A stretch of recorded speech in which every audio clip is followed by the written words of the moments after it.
Good morning, my dear FK students. I am going to explain ratio analysis assignment number 3, that is L3 assignment in ratio analysis. Okay, so now before that you need to download the assignment number 3 in ratio analysis. Okay, now I am going to read the illustration number 27. Okay. Now, from the following information, calculate the debt equity ratio. He is asking the debt equity ratio. Debt equity ratio formula is long term debt divided by shareholder fund. Okay, here debt means here long term debt, that is non current liabilities, divided by shareholder fund. For shareholder fund, alternative names are net worth, okay, equity, also same meaning. Now they given the information: current ratio 1.5:1, net working capital 60,000, inventories 30,000, total assets 2,20,000, then total debt 1,60,000. Okay, this is the information they provided for us. Now first of all, we need to calculate with the help of current ratio and net working capital, we can calculate the current liabilities. With that, we can find the current ratio. That means current ratio he has given already. So with that, we can find the current liabilities. Okay. So from current, after arriving the current liabilities, from total debt, if we deduct current liabilities, we will arrive the long term debt. Okay. Now, so here net working capital is 60,000. Okay. Then current ratio is 1.5:1. So generally current ratio formula is current assets divided by current liabilities is equal to 1.5 divided by 1. So here current assets we can write in this manner also, that is a working capital plus current liabilities divided by current liabilities is equal to 1.5 by 1. So here working capital he gave 60,000. 60,000 plus current liabilities divided by current liabilities. Then we will make it simplify, then we will arrive the current liabilities. Whenever we know the current liabilities, already in the problem they provided a total debt. So from total debt we can deduct the current liabilities, then we can arrive the long term debt. Okay. So after arriving the long term debt, then we need to find the shareholder funds also. Here in case of shareholder funds, already in the problem they provided total assets. So from total assets we can subtract the total debt, we will arrive the shareholder fund. So here total assets is 2,20,000 minus total debt 1,60,000. Then we will arrive the shareholder fund. Shareholder fund alternative name is net worth. Alternative name is equity. Okay. So after arriving the long term debt and shareholder fund, then just simply we can substitute values in the formula. Okay. So debt equity ratio is, that is long term debt divided by shareholder fund. Here, so long term debt is 40,000, then shareholder fund is 60,000. So 40,000 divided by 60,000 is equal to 0.67:1. So this is illustration number 27. The next illustration number 37. Okay. So the following information is available from the books of Greg Foods Limited. So equity share capital 1 lakh, 8% preference share capital 40,000, reserves and surplus 60,000. If we add these three items, it is nothing but shareholder fund. The next investments 30,000, current assets 70,000, proprietary ratio is 0.8:1. So what is asking?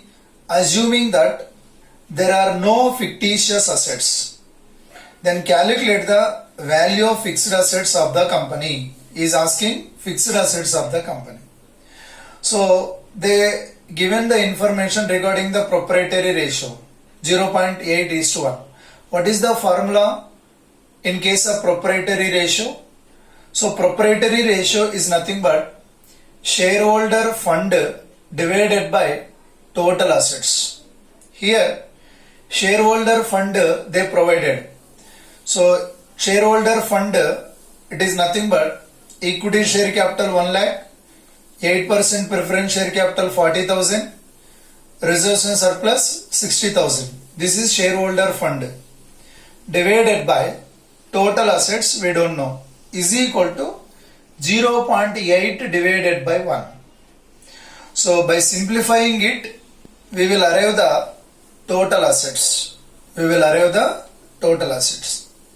But is asking in the problem fixed assets, calculation of fixed assets. How it will come? So already we arrived the total assets. In the problem they given current assets.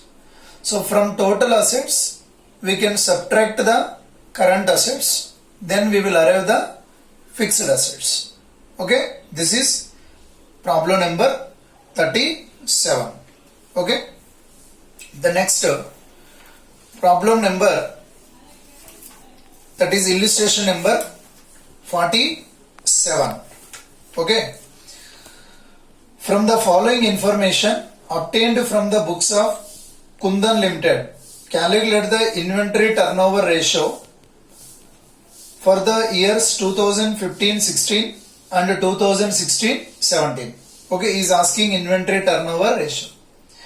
So 2015-16 and 2016-17 data he provided.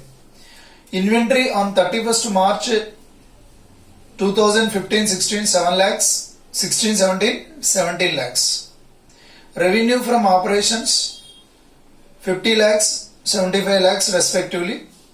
Then gross profit is 25% on cost of revenue from operations. Then in the year 2015-16 inventory increased by 2 lakhs. This is the problem. But based on that, we need to calculate the inventory turnover ratio for 2 years. That is 15-16 and 16-17 also. Okay. So what is the formula in case of inventory turnover ratio? You know very well. Inventory turnover ratio is equal to cost of revenue from operations divided by average inventory. This is the formula. So for 2015-16, first we need to find the cost of revenue from operations, because he has not given directly, but indirectly the information is provided for us to calculate the cost of revenue from operations. So here revenue from operations is given for 15-16 is 50 lakhs, but gross profit is 25% on cost of revenue from operations.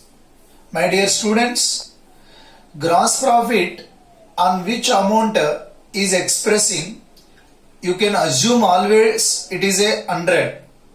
So here gross profit is expressed on cost of revenue. So cost of revenue you can assume it is a 100%. For cost of revenue, if you add gross profit, then you will arrive the revenue from operations.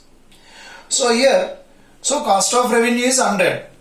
Profit is 25% given.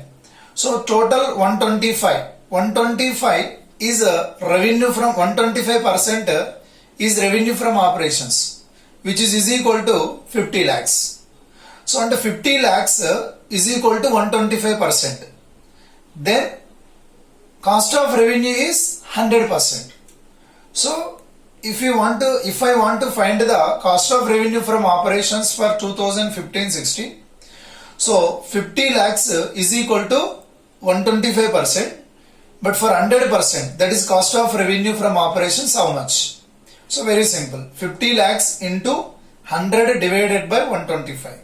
Then you will get the cost of revenue from operations. So that is 50 lakhs into 100 divided by 125, it comes 40 lakhs. That is a cost of revenue from operations. Divided by average inventory. Average inventory is nothing but opening inventory plus closing inventory by 2. So here opening inventory is 2 lakhs. Okay. So here opening inventory is, so that is 5 lakhs. Okay. That is in case of 15-16. Average inventory is 5 lakhs plus 7 lakhs. Okay. So that is how the 5 lakhs will came. It came. So very simple. So during the year inventory increased by 2 lakhs. That means 7 lakhs minus 2 lakhs, how much it will come? 5 lakhs. 5 lakhs is the opening inventory. Plus 7 lakhs by 2. You will get the average inventory. Okay. So then you can apply the formula. So cost of revenue from operations divided by average inventory. Cost of revenue from operations is 40 lakhs divided by average inventory is 6 lakhs. Then you will get the inventory turnover ratio for 2015-16. So next for 2016-17 we need to calculate same manner. Inventory turnover ratio is equal to average, that is cost of revenue from operations divided by average inventory. So here average inventory is last year closing inventory is opening inventory for current year. So already closing inventory is given for current year. So that is average inventory is equal to 7 lakhs plus 17 lakhs by 2. That is average inventory 12 lakhs. But again we need to calculate the cost of revenue from operations also. So here he has given revenue 75 lakhs. So 75 lakhs which is equal to 125%. But for 100% how much? That is cost of revenue from operations. So 75 lakhs into 100 divided by 125, then you will get the cost of revenue from operations in case of 2016 and 17. That is 60 lakhs. So inventory turnover ratio is equal to 60 lakhs divided by 12 lakhs. That comes 5 times is the inventory turnover ratio. So inventory turnover ratio always you need to express in terms of times. Okay. So based on this, you need to solve the practical questions which are already provided in assignment sums. Okay. So thank you.